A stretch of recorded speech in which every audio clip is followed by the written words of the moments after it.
Hey now, welcome to the Winnipeg Sports Talk post-game reaction. We're live at Canada Life Center following the Winnipeg Jets 4-0 win in Game 5 of the second-round series against the Dallas Stars. Dallas leads the series now 3-2 with Game 6 on Saturday, set for 7 p.m. Central Time. Connor, how you doing tonight after that Game 5? Yeah, we were saying after our Game 4 reaction that was a lot like Game 1. This is a lot like Game 2. I think there's a lot of similarities. Ehlers with 2 goals, Hrabchak with a shutout. I'm excited to break it all down. Yeah, it's kind of funny. We're talking about a couple things coming into the game. The Winnipeg Jets needing to improve on after the 2 games in Dallas. They needed better goaltending, needed better special teams, needed depth scoring, and they hit all of those in their win tonight. And, coming into the game, this is one of the rare times of the playoffs where no lineup changes. Tonight went with the Winnipeg Jets lines that we've seen pretty much for the entire season. In Dallas, injury watch over for them. Miro Heiskanen in, and no changes on their side either. They remained 11-7 as well. So they did the pregame fake out, the same one that they did in Game 4, where they did regular line rushes like they were going with 6 defensemen. And then the roster report came in and all 7 defensemen were dressing for the Stars. So I don't know. Miro Heiskanen definitely played a lot more in this game than he did in Game 4. We'll see if the Stars stay with 7 defensemen in Game 6. But for Game 5, no lineup changes on either side. Yeah, you mentioned Heiskanen. We played 14 minutes in Game 4. We played 18:33 in Game 5. So first period, Winnipeg Jets looking for a strong start. And I think they certainly got it. Both sides, bit of a chess match, really. No shots. And first penalty of the game, 17:11 left in the first period. It was Sam Steele in the offensive zone. Grabs Brandon Tanev on a forecheck who falls. And this is a chance for the Jets power play. 1 for 16 in the series coming in. Can they take advantage? But this was a call, and I think the first 3 of the game were a bit of the minor variety. Yeah, a lot of weird calls. And I don't know. I'm of the mindset that playoff game starts and you're going to call these ticky-tack things, and then in the second period they called less, and then in the third they ramped it back up again. It just felt very inconsistent, which is the only thing consistent about NHL officiating is the inconsistencies. But yeah, right off the hop, Jets big power play opportunity, but they missed on this one. Yeah, there's maybe one chance from Kyle Connor, Velarde, nothing really going. And it was the Jets' turn for a penalty. Adam Lowry gets called for cross-checking with 14:05 left. And now scoring first is going to be huge in this game. And the Winnipeg Jets go off to the penalty kill, and they ended up killing that one. And the crowd was really booing Mikko Rantanen and Mikael Granlund on their power plays. Yeah, the 2 hat tricks for those players in this series, Rantanen in Game 1 and Granlund in Game 4. But yeah, it was a massive night for the Jets penalty kill. You talk about special teams, and obviously the power play is the one that is going to get the press because the Jets haven't been scoring as much in this series, and the power play was the best in the NHL. The penalty kill wasn't the best in the NHL during the regular season, but in tonight's game, they came up huge in a few big moments, kept the Stars to the outside, and when Hrabchak needed to make saves, he did, and this was a good start in that department. Yeah, overall, Dallas power play 0 for 4, and the Jets power play 2 for 5, and I thought early you could see Connor Hrabchak in MVP form tonight, making some big saves. And first period a bit slow, but you notice the Jets bring the physical play, out-hitting Dallas with 17:16 left in the first period, 12-2. And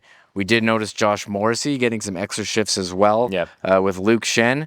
But again, another penalty. Cole Perfetti trying to get position in front, knocks down the Stars defenseman and gets 2 for interference. Yeah, this was another call that I think just could have been not called. And there are some later in the game as well that the Stars got called on. This isn't just a one-sided, officiating was bad for the Jets. No, it was bad on both sides, I think. And this was... I think we don't need to touch on it too much, but I think it's important to note here they called the 3 penalties early and then didn't call anything on either side for quite a while. Stars had a case too on a lot of them as well. There was a lot on either side. They could have called. I mean, that wasn't the only cross check in the game. Adam Lowry's. So, but again, the Jets go to the penalty kill and they kill it off, and they're winding down the period. Nikolai Ehlers, who I thought was skating great when he had the puck, takes a wide to net. Adam Lowry had a 2-on-1 chance with Tanev, and Dallas a couple chances, but not much brewing after the first period. shots, Jets 11, Stars 4, hits, Jets 16, Dallas 7. The Jets, I think if you're them, pretty happy about your play in the first period. They certainly controlled it, outshot Dallas. Yep. But once again, did everything but scored Jake Oettinger on his game. Yeah, Jake Oettinger was dialed in right from puck drop. And the biggest thing about this first period is that you loved how you played, but you had nothing to really show for it. Jets outshot them 11-4. Kyle Connor, I think, had the best chance of the period on a power play faceoff. Went right to him, wide open in the slot, basically one-timed it. Jake Oettinger came out, made a big glove stop, very confident save for Jake Oettinger. And there was a lot of them throughout the night. Like, I think the Jets really did dominate this game, and it was 4-0 with an empty netter. I think this game would have been out of hand a lot earlier if it wasn't for Jake Oettinger, who was easily the Stars' best player, kept them in it for as long as they did. And then the second period, the Jets really broke things open. Yeah, Connor Hrabchak named first star of the game with the shutout. He did make some big stops, but I agree. I think the Jets did a great job at denying entries from the Stars' power play. Yeah, when they had a couple of them here in this first period, and maybe a couple chances, but Hrabchak standing tall. And the second period, and this was probably the save of the game, Connor Hrabchak 30 seconds into the second, and the first goal is going to be huge. Thomas Harley in front goes for the backhand, and Hrabchak flashes the glove. Yeah, and Hrabchak spoke after the game. He was asked about that save in particular. He said that he thought Harley was initially just going to one-time it and kind of deflect it, which is why he reacted and maybe overplayed it a little bit. Harley goes to the backhand. Hrabchak's still there, flashes the windmill. The MVP chants were going. This crowd was on their feet. And got to give it to this crowd. Like, even when the Jets weren't scoring goals, they were into it for every single hit, every penalty kill, every big Hrabchak save.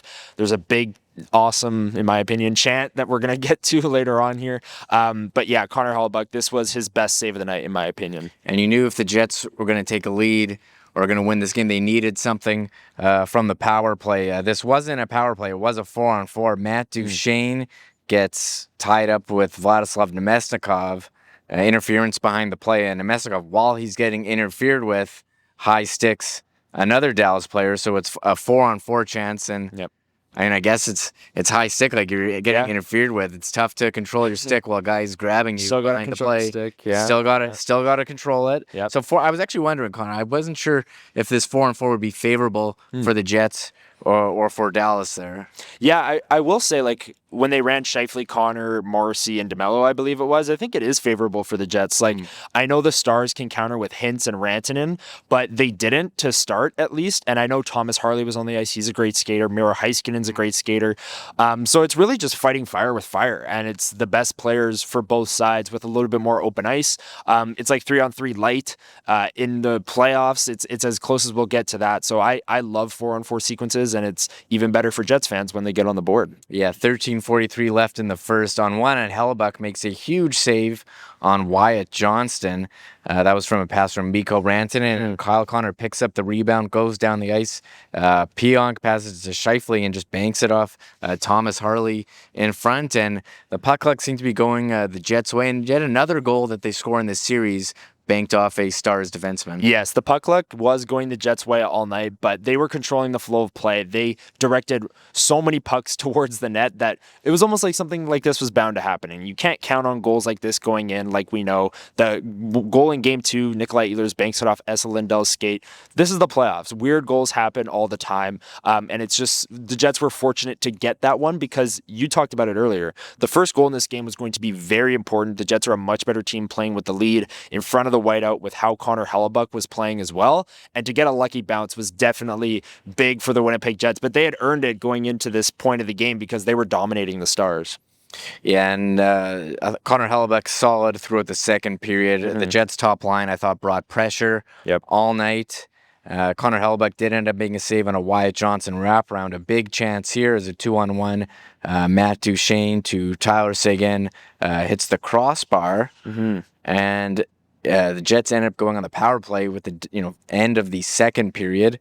Mason Marchment gets called for holding, takes down Nikolai Ehlers from behind, and at this point, the power play 1 for 17 in the series. You haven't converted on the first one. You have to think this would be a time if there's ever in the series if you're going to take a 2-0 lead, and this power play at the end of the second period, while they did not score, I think it's about as good as you could do without scoring. They did everything but scoring. Yeah. Scott O'Neill talked after the game. He said this was a big momentum boost for his group going into the third period. It was a 1-0 game. Jake Ottinger was clearly standing on his head, and this power play was no different. He even made a save backwards to Gabe Vilardi, like off Jake Ottinger's ass. He was turned around and made a save. Like, I don't even, you got to be good to be lucky, lucky to be good. Jake Ottinger was fantastic in this game, and on this power play specifically. And then they actually did score. It was emphatically waved off immediately because Mark Scheifele did hit this puck in with his glove, but it spurred one of the best chants I think I've ever heard from this building. Yeah, just on that power play, it seemed like everyone had a chance. The best one, Vilardi, off Jake Ottinger's ass while he was standing around on his head, basically. Literally. Nikolai Ehlers had some nice passes in the slot. Kyle Connor, Mark Scheifele, they all had chances, all doing such a great job to get possession back and maintain the power play. Nikolai Ehlers keeping it in at the point at one part. But yes, Mark Scheifele gloving the puck in, and you saw the replay. It was very clearly gloved in, and the crowd, Hustler was giving credit to 316. I think 315 also took credit, 314. That corner of the... So shout out to those sections back there for the should have kicked it chant breaking out, referencing the Alex Petrovic goal that was kicked, and Hrabchak propelled into the net after. So credit to the crowd, and everyone is laughing and tweeting it in the press box, going. They showed on the broadcast as well. So full credit to the fans at Canada Life Center. I think chant of the year, and maybe one of the better chants that we've heard here ever. It's knowledgeable. People are tuned in. They saw the controversial goal. It's timely because the goal was just waved off. This was a great chant. And look, it was clearly gloved in. I had some Stars fans in my mentions saying, like, oh, well, it was clearly not a goal from Mark Scheifele. Like, yes, we know that it clearly wasn't a goal. It's just funny. It's a laugh. It's a good time. Everyone in here was having a good time. And it was one of the better chants I've heard for sure. Yeah, and I think that was the good atmosphere. Yeah. And the ability to Jets get the first goal. They have the lead, and the second period ends. And shout out to Bruce Levine, who covers the Stars, wrote on X that Dallas one shot on goal in the last 14:34 of the second period, and no shots on goal over the final 8:10. The shots after the second finished Jets 22, Dallas 9, and overall in that period it was Jets 11, Dallas 5. So I think that just speaks to the domination, the pressure that the Jets had over Dallas.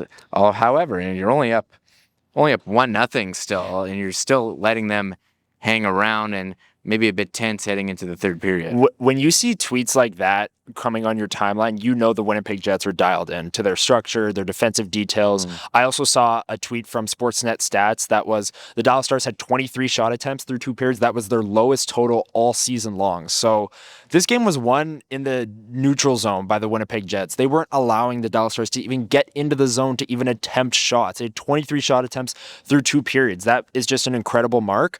And what a performance defensively by this Jets squad. And like I said, when you see tweets like that where teams go 15 minutes without registering a shot on goal, the Jets are dialed in. Yeah, and at this point, Connor Hrabchak hadn't allowed a goal against Dallas in Winnipeg since the second period of Game 2. So it's been a while since Game 1. Sorry, Game 1. Oh, Game 1. 2, we got the shutout. Oh, yeah, sorry. Yeah, Game 1. Oh, yeah, sorry. Game 1. Yeah. No, you're good. You're good. My mistake there. Nope. Game 1. So third period. And here comes the whistle again. Jets take a shot. It goes wide. Mason Appleton goes to retrieve it, and Alex Petrovic gets a stick in there. And the Jets are 1 for 18 on the power play at this point. You'd think that power play dam is going to break with the way that it ended in period 2. And, immediately after that power play, Esa Lindell trips Gabe Vilardi behind it. And now it's a 5-on-3 for 147. The stage is set for this power play goal to happen and put the Jets up 2-0. This had to be it. This absolutely had to be the moment where the Winnipeg Jets power play rose to the occasion, and they did. Nikolai Ehlers, how many times in this series has he attempted this kind of pop-out 5-hole shot on Jake Ottinger? He finally scored one.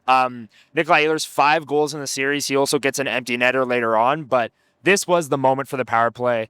I remember in the regular season, we were talking about maybe the Jets having a 5-on-3 problem. They would have these extended 5-on-3s. They wouldn't generate much. It would almost be like, well, we'd rather be on the 5-on-4.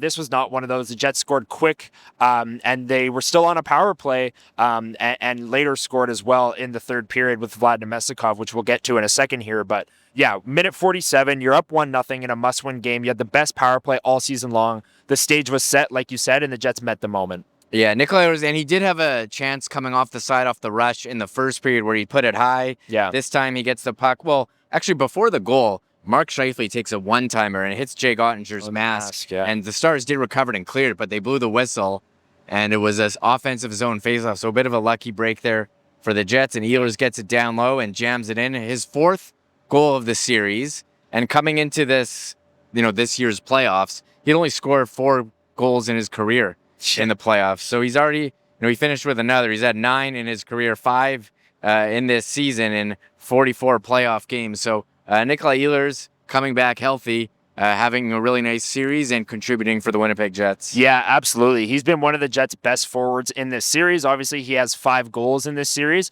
But clearly in the St. Louis series, the last couple of games there, his legs were slowly getting there, his hands were slowly getting there, but it wasn't really a full package that we know Nikolai Ehlers can bring. At every single game, he's getting better and better. I thought this was his best game of the series with the 2-goal performance and a must-win effort. And he's been such a breath of fresh air for that power play all season long, so nice to see him convert in that one. Yeah, 2-0 lead. The Jets are able to relax a bit. They did take another penalty, Mason Appleton, 2 minutes for hooking, and the penalty kill stepped up again. I thought Dallas looked pretty dangerous here, trying to make it 2-1. Connor Hrabchak making some big saves off Rantanen, Wyatt Johnson. You saw him covering the post nicely on some of these. Just a really strong game for Hrabchak. But halfway through the third period, looking at the shots on goal, and it's Jets 28, Dallas 14. Yeah, and there it is again, the shot attempts. The Jets weren't allowing much in this game, and when they did, I'd say the rest of the third period here that we're going to cover, I think, was when Dallas had their push and Connor Hrabchak was up to the task. He made some big stops. This penalty kill specifically, you just took a 2-0 lead, then you're back on the PK. This was a big moment, and the Jets penalty kill kept them to the outside. There were some good chances, like you said. He made a sliding stop on Duchesne in this one, this penalty kill as well. So Connor Hrabchak, when needed to be, was dialed in, but the Jets' defensive structure and penalty kill was also dialed in. And we hadn't seen a lot of, animosity between the two teams like we saw with the Jets Blues, and it kind of came out here the third period after the whistle. Everyone's dropping the gloves. Lowry, Bichelle, Petrovic, Niederreiter, and it ended up with a 2-minute minor for Bichelle for roughing, and yet another power play opportunity for the Jets. The first unit can't quite get it done, and Alex Iafallo, he ends up on an odd man rush when the second unit comes out, shoots it wide, gets his own, recovers his own shot in the corner and finds Nemestikov in the slot and roofs it. And coming to the game, both those players, Iafallo and Nemestikov, 0 points. What a time for them to get on the board in this series. Vlad Nemestikov was having a very tough series up until this point. He had just 1 shot on goal coming into the game, just 7 shot attempts through the first 4 games, no points, was losing his minutes in terms of expected goals and all of the fancy stats. This was a big goal for him and a big goal confidence-wise, not only for him, but the Jets' second unit on the power play as well, because as much as we focus on that top unit, the second unit does get a good 40 to 30 seconds every single power play as well. So for them to get on the board was absolutely massive. And I noted it down. If the Stars had a case on any of these penalties, I think this Bichelle one was one of them. Like Petrovic and Niederreiter were the ones scrapping and going at it. And Bichelle was kind of just getting guys out of the pile and he got the roughing. So I was kind of puzzled at that one. But then there was an even more puzzling later in the game. Look, Lowry got called for the cross-check in the first period. That cross-check happened many times throughout the game. And so I think the inconsistency certainly confusing. And I think everyone was confused as this game started to go off the rails. It was Adam Lowry ended up with an odd man rush with, I think it was Tanev in the third period. But Mark Scheifele standing by the Stars bench. Jamie Benn goes up, cross-checks, and they start shoving. And Ben grabs Scheifele, Brandon Tanev comes from behind and grabs Ben, and the ref's trying to break it up. Jamie Benn, so he grabs Mark Scheifele, and then Jamie Benn takes a free gloved punch at Scheifele in the face. And they eventually, Jamie Benn got 2 for roughing and a 10-minute misconduct. I think Scheifele got 2 for roughing and 10 minutes misconduct and an additional 2 minutes. Yeah. And the Jets ended up shorthanded, and I think everyone was confused about that. Yeah, so Tanev and Ben got ejected. Scheifele just got the 2 minutes because he didn't get ejected. He's played the rest of the game. But this is one of the most puzzling calls I've seen in a long time. Again, this game is 3-0, so it's pretty inconsequential to the outcome of this game. The Jets kill the penalty. Like, none of this really meant anything in the end, but a guy gets punched and somehow gets a roughing penalty. I have really no analysis or words for this one, but I get the Tanev and Ben ejection because Ben was on Scheifele and Tanev came and bear hugged him, and yeah, you want to toss those guys out. Game's 3-0. You don't want it to get out of hand, but I don't know what Scheifele really did wrong here and got punched in the face and got a penalty. So yeah, I joke is like Mutant League Hockey used to get an extra penalty if you were fighting and losing. So the 2 minutes for getting punched while you get held by a ref. I mean, come on, Scheifele. Got to be better than that. Yeah. What are you doing? Stand up for yourself, man. Yep. Come on, and you know what? Hey, you got to preserve the shutout here, and the Jets did kill off that penalty. Hellebuck standing tall with a few big saves. Dallas pulled the goalie with about 3 minutes left. I think Dallas had some pressure and seemed like every bounce was going out of harm's way. And Cole Perfetti, who had been very quiet in this series, lobs a puck far down the ice. Nikolai Ehlers skating the distance and beats the Stars defenseman, put it in the back of the net. And I mean, that was the game. That was 4-0. Yeah. And there was, I think the bad blood spilled over in the final seconds of the game. Luke Shen seemed to be just hitting anyone, and Jason Robertson just went near Hayden Fleury, and Hayden Fleury just started cross-checking him, and they started cross-checking each other as the seconds were dying down. So I think this really sets up what should be an excellent Game 6 on Saturday at 7 p.m. You knew the hatred was going to build throughout the series, and I feel like this was the game where it really did. I mean, you had Jamie Benn sucker punching Mark Scheifele. You had a lot of penalties, which some of them we questioned the validity of the calls, but there were cross-checks throughout the game. There were big hits. There were scrums in front of the net where like all 5 players on each team were involved. It was interesting. And just on that Ehlers empty net goal, it was like a perfect empty net goal for a loud crowd pop because 2 players were racing full speed. The puck was just sitting in the high slot waiting for Nikolai Ehlers to tap it in, and he did, his second of the game. And shout out, we've done this before, but shout out to the game presentation team here in Canada Life Center. This crowd was singing along to all the songs all night long. Mr. Brightside, Hey Baby, some of the big ones, Friends in Low Places. They were singing along when it was 3-0, and then when it was 4-0, it was even that much more, and this crowd was feeling it.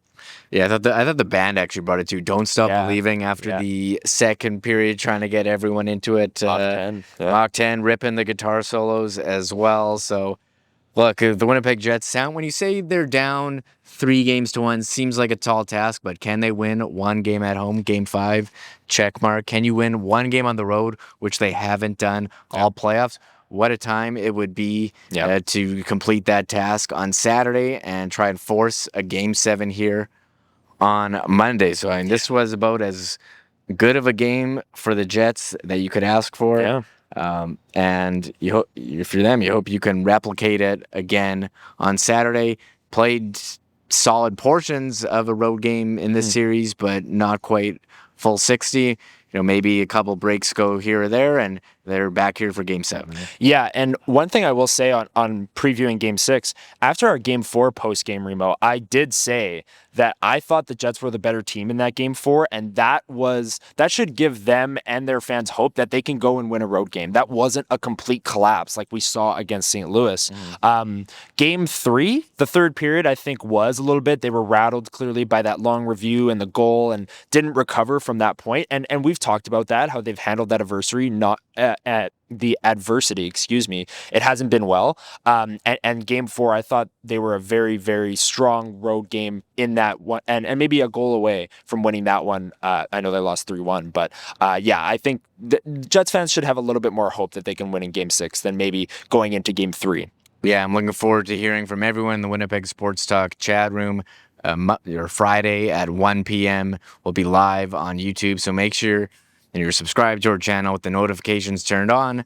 They'll let you know, or YouTube will let you know when we go live, and Hey, if you're watching this video, you've got this far, make sure you hit the thumbs up. Tells YouTube we're putting out some great content. Maybe it'll show it to some others and help grow the channel. Just looking at time on ice, Dylan Samberg, the leader in defensive ice time, 24-27. Josh Morrissey, we mentioned, was taking some shifts with Luke Shen on third at 22-58. Neil Pionk, 23-07. I thought Neil Pionk, he was throwing his body around. He had a great game, and the Jets, they had that desperation that you need in a must-win game, and it was just a incredible performance to force an extra game. Mark Scheifele, 1909. Kyle Connor, 22-54, the forward leader. And, one guy didn't get on the score sheet in terms of points, but I thought Nino Niederreiter was really throwing his weight around tonight with that line. Adam Lowry, 15-11. Gabe Vilardi, 18-02.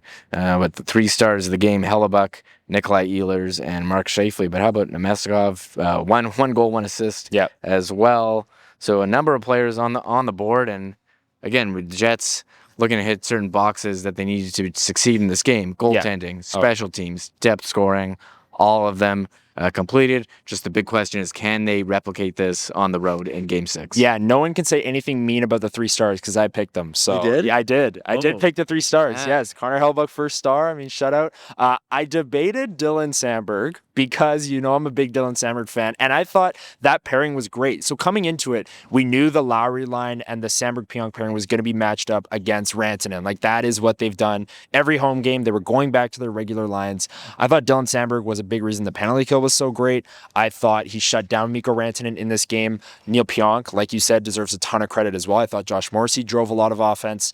But yeah, I went with Scheifele, Ehlers, and Hellebuyck. Seems pretty cut and dry because Ehlers scored twice. Scheifele had a goal, even though it was a lucky bounce. He kind of drove offense from that top line, and then Connor Hrabchak had to be the first star. He's not quite doing the big sellies after his first star nominations like he was in the regular season. He's more focused in the playoffs, but well-deserved in my opinion. I chose it, so. You never asked my input. I was sitting beside you. You didn't want to do No, I was locked in. It's playoffs, man. That's a lot of pressure to be stars. I did it. I was feeling it one time. I was pretty nervous for that. So well done, Connor. Thank you. Excellent job. And I guess winding up, Connor Hellebuyck did speak to the media. Anything else that we learned from post-game comments when Hellebuyck spoke? Connor, Ehlers, and head coach Scott Arniel. Yeah, I think Connor Hrabchak was pretty dialed in, pretty short answers, but he was focused on putting forward a better effort on the road in Game 6, which is exactly what you want to hear. All business in his post-game. Adam Lowry, I think the standout comment from him was that they haven't played well on the road. They haven't won a game on the road in this playoffs.